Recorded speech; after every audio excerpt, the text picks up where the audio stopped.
माता कैकेयी भी कह रही हैं कि श्री राम, अगर तुम वन चले जाओगे तो धर्म के चारों अंग पूरे हो जाएंगे।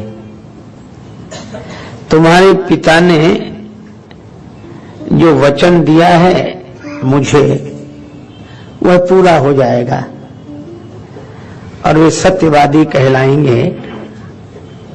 तो महाराज दशरथ जी का तो सत्य रह जाएगा। और राम, तुम वन में जाओगे तो तप तुम्हारे लिए हो जाएगा, तापस वेश विशेष उदासी, तप तुम करना। सत्य महाराज दशरथ जी के लिए, तप तुम्हारे लिए। और दान का दान तो भरत को कर दो, राज्य का दान भरत जी के लिए। और दया करने योग्य तो एक ही है, कौन? भय मंथरा सहाय बिचारी। बिचारी मंथरा ने मेरी सहायता की तो उस पर दया हो और दान भरत को मिले। और राम तप तुम्हारे लिए और सत्य महाराज दशरथ के लिए।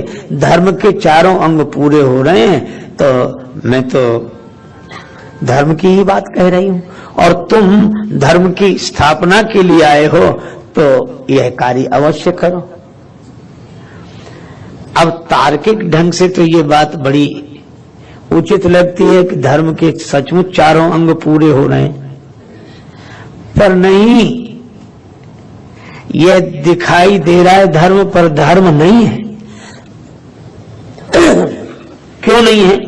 का धर्म में चारों अंग तो होते हैं, सत्य तप दान और दया, लेकिन उसका स्वरूप यह है कि सत्य और तप अपने लिए, दान और दया दूसरों के लिए। सत्य तप अपने लिए, दान और दया दूसरों के लिए। जो ऐसा व्यवहार करते हैं वे धर्मात्मा है। अब यह कोई धर्म थोड़े हुआ कि सत्य और तपस्या दूसरों के लिए और दान और दया हमारे लिए। दान हमें दो, दया हम पर करो, सत्य तुम बोलो, तपस्या तुम करो। ऐसा तो धार्मिक हर कोई हो जाएगा। इस दृष्टि से तो ये धर्म युग है ही। सब यही तो कहते हैं, सत्य तुम बोलो, तपस्या तुम करो, दान हमें करो, दया हम पर करो। अरे नहीं भाई, अगर दान भी लो तो दूसरों की सेवा के लिए लो। दया, जो दीन है उन पर दया का भाव रखो। और स्वयं के लिए सत्य और तप।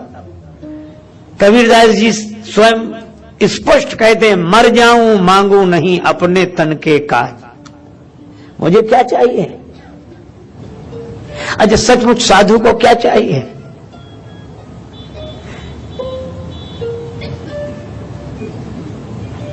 बादशाह अकबर ने कहा निमंत्रण देकर श्री तुलसीदास जी को, आपकी बड़ी ख्याति सुनी है, दरबार में आ जाओ, नवरत्नों में एक स्थान आपका होगा। तुलसीदास जी ने मना कर दिया और उस स्थिति में मना किया जब रहने को कुटिया भी ढंग की नहीं थी, किवाड़ भी नहीं थे, विपन्न अवस्था थी। और उस समय बादशाह अकबर के आमंत्रण को अस्वीकार कर देना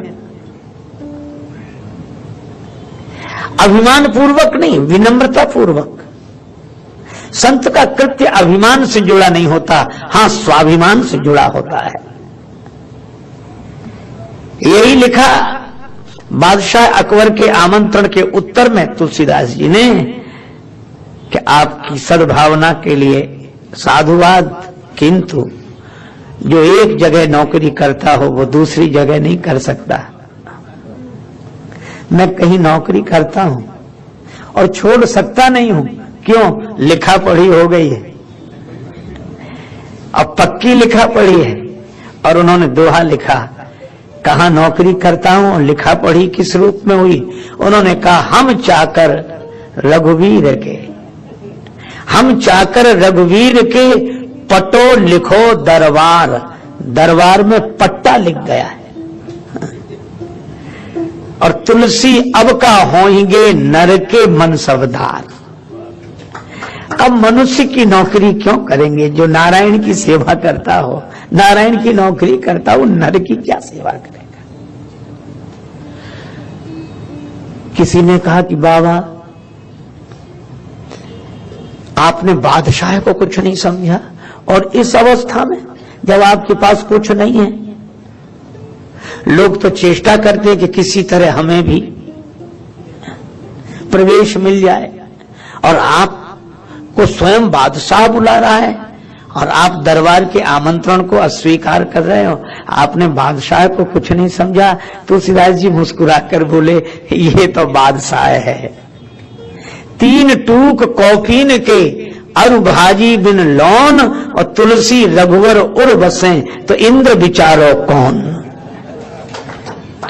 संत की सोच बड़ी अलग होती है। एक संत हुए वृंदावन में, श्री कुंभन दास जी, ब्रज क्षेत्र के बड़े प्रसिद्ध संत हुए। अष्टछाप कवियों में उनका एक ख्याति लब्ध नाम है। देखो क्या संयोग है, ब्रज की बात करते ही चतुर्वेदी जी प्रकट हुए हैं। तो ब्रज के संतों में, अष्टछाप कवियों में बड़े ख्याति लब्ध संत हुए श्री कुंभन दास जी। कुंभन दास जी से किसी ने कहा कि बाबा ये फतेहपुर सीकरी का किला देखने चलोगे? उस क्षेत्र में किसी गांव में रहे होंगे। बाबा ने कहा कि हम क्या करेंगे किला? अरे चलो बाबा घूम आएंगे, चलो। गए, शाम को लौटे, सब बड़े खुश थे। फतेहपुर सीकरी का किला देख कर आए, किला देख कर आए।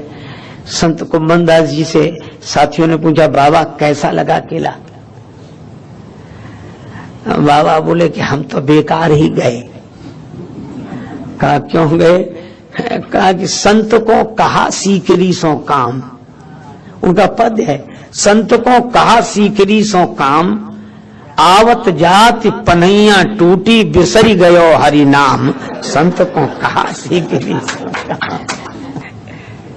हम तो हमारी मस्ती में झूमते चले हैं, आदाब कर लिया बस जो राह में मिले हैं। हो चाहे जैसा मौका खाएंगे नहीं धोखा, पाया है ज्ञान ऐसा गुरुदेव से अनोखा। रास्ता मिला है पक्का हम दौड़ते चले हैं, हम तो हमारी मस्ती में झूमते चले हैं। इसलिए संत से अधिक निराभिमानी कोई नहीं होता, और संत से अधिक स्वाभिमानी कोई नहीं होता। एक संत हुए श्री अग्रदास जी, अवध के संत। उन्होंने लिखा, हम चाकर रघुनाथ कुंवर के, हम चाकर रघुनाथ, हम चाकर रघुनाथ कुंवर के, हम चाकर रघुनाथ।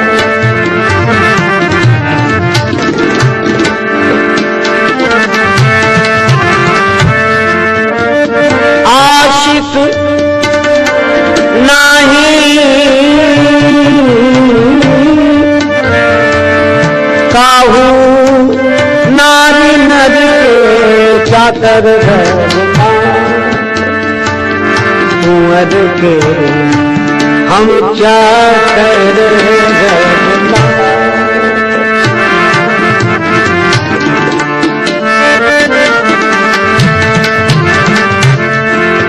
अच्छा बाबा आप राम जी के चाकर हो? हाँ। ये तिलक लगाए हो, ऊर्ध्वपुंड, कंठी, ये तिलक क्यों? बोले जरूरी है। काहे के लिए?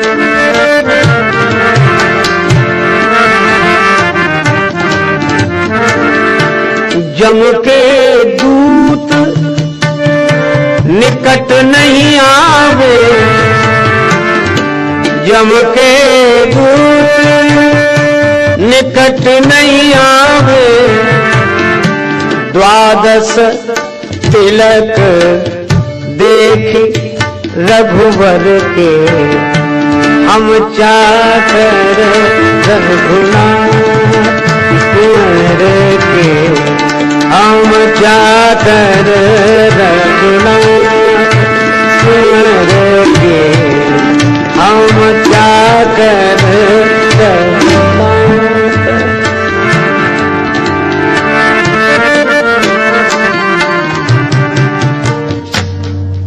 देखो, मध्य प्रदेश में एक बार हम लोग घूम रहे थे तो सड़क किनारे वो पेड़ लगे, तो उन पेड़ों पे वो चिन्ह सफेद सफेद बीच में लाल ऐसे।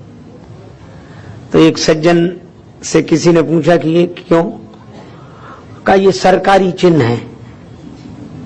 तो ये क्यों लगा दिया? बोले ताकि जो लकड़ी काटने वाले भी डरेंगे कि सरकारी पेड़ है, इन्हें मत काटो, ये चिन्ह लगा है, सरकारी है। उस दिन हमें समझ में आया कि महात्मा तिलक क्यों लगाते हैं। सब समझते ये सरकारी है, इनसे छेड़छाड़ मत करो। पालतू कुत्ता मालिक का घर छोड़कर कहीं नहीं जाता, और जाता भी है तो गांव वाले उसे पत्थर नहीं मारते, अरे उनका है, गले में पट्टा बंधा है, उनका है। श्री अग्रवाल जी कहते हैं जम के दूत निकट नहीं आवे, यमदूत यहाँ आते ही नहीं है। क्यों? द्वादश तिलक देख रघुवर के, हमारी योग्यता नहीं है, पर ये भगवान का तिलक, भगवान का चिन्ह, इसलिए नहीं आते। अच्छा, तो आपकी नौकरी पक्की? बिल्कुल, हस्ताक्षर है, साइन करा लिए हमने। किन से? अग्रदास स्वामी पटा लिख पायो, पट्टा लिखा हुआ पाया, दशकत दशरथ सुत के करके, हम चाकर रघुनाथ कुंवर के। देखो, भक्त का अपना सुख होता है, संत का अपना सुख होता है। हमारे गुरुदेव कहते थे नशा मेरा अनोखा है, मैं पीकर मस्त रहता हूं। जो सुख पाया राम भजन में, सो सुख नाही अमीरी में, मन लागा मेरा यार फकीरी में। वह मन लग जाए तो सचमुच राम भजन जैसा मजा कहां है। बात इतनी सी है। तो संत कौन? अपने लिए उसे क्या चाहिए? तप उसका स्वभाव है, सत्य उसका आचरण है। तप उसका स्वभाव है, सत्य उसका आचरण है। फिर वो दान क्यों लेता है? अपने लिए नहीं, सेवा के लिए, दूसरों के लिए। तो जिसके मन में दया हो दूसरों पर, अच्छा, दूसरों पर उसे इतनी दया लगती है कि उनकी सेवा करने में वो अपने तन पर तक दया नहीं करता है। दिन रात भागना पड़े, दिन रात जागना पड़े, दिन रात लगातार लगा रहे, पर सेवा से उसे संतुष्टि मिलती है। दया दूसरों पर, जिसका तन दूसरों की सेवा में लगा हो और जो समाज से मिले हुए धन का उपयोग दूसरों की सेवा में करे और सत्य और तप का आचरण अपने लिए करे, यह धर्मात्मा का जीवन है, यह धर्म का जीवन है, जिसमें सत्य तप अपने लिए, दान और दया दूसरों के लिए। पर माता कैकेयी कहती हैं सत्य दशरथ जी के लिए, तप राम के लिए, दान भरत के लिए और दया मंथरा के लिए। ये तो उल्टा हो गया। इसलिए भाई इन चारों का अवश्य पालन करना चाहिए। देखो, जिसके जीवन में जबान का सत्य नहीं होगा, जो जबान के सत्य से नहीं जुड़ा, वो जीवन के सत्य से क्या जुड़ेगा? पहले सत्य वचन हो, सत्य आचरण हो। हाँ, लेकिन सत्य के साथ शील जरूरी है। अच्छा, अपने यहां अद्भुत परंपरा है, एक चीज देते ही नहीं है, हमेशा दो। स्वागत में भी लोग पूछते लौंग इलायची लोगे? कुछ लौंग इलायची, ये कोई नहीं कहता कि इलायची ले लो या लौंग इलायची। दूसरे कहते पान सुपारी, गरी मिश्री, काजू किशमिश, आप विचार करके हर एक के साथ एक लगा हुआ है। इसका अर्थ क्या है? इसका अर्थ यह है कि जो हमें लाभ पहुंचाता है उसका गुण तो हम ग्रहण करें ही, पर वह हमें रिएक्शन न करने लगे, इसलिए समन के लिए दूसरी औषधि साथ में होनी चाहिए। एक गर्म हो तो दूसरा नरम हो। लौंग गर्म तो इलायची, इसी तरह गरी मिश्री। अच्छा, हमें तो लगता है कि जीवन में भी यही आ जाए, गरम नरम रहने का ढंग आ जाए, और रामचरितमानस ने यही सिखाया, गरम नरम का संतुलन करना आ जाए तो धर्म बन जाए। और इसीलिए राम जी के साथ लक्ष्मण जी और भरत जी के साथ शत्रुघ्न जी, राम जी पूरे नरम तो लक्ष्मण जी पूरे गरम। अच्छा, नरम नरम रहे तो काम नहीं बनता। अगर राम जी के साथ भरत जी जाते, विश्वामित्र जी मांगने आए थे, और राम जी के साथ अगर भरत जी जाते तो विश्वामित्र जी ले गए थे राम जी को जनकपुर में, वहां आए थे परशुराम जी। अगर राम जी परशुराम जी के हाथ जोड़ते तो भरत जी और दंडवत करते, वो मामला सुलझने वाला नहीं था। राम जी तो हाथ ही जोड़ते, भरत जी तो माथ रख देते चरणों में। वहां एक गरम की जरूरत है। और भरत जी के संग शत्रुघ्न जी, भरत जी तो बात से ही समझाते हैं, शत्रुघ्न जी तो बोलते ही नहीं, मौन रहते हैं। अब नहीं बोलने के कई कारण, लेकिन एक कारण तो यह है ही, क्या बोले, बात करना तो बड़ों का काम है, जब बात से बात ना बने तो हमें बता देना। वो लात से ही शुरू करते हैं।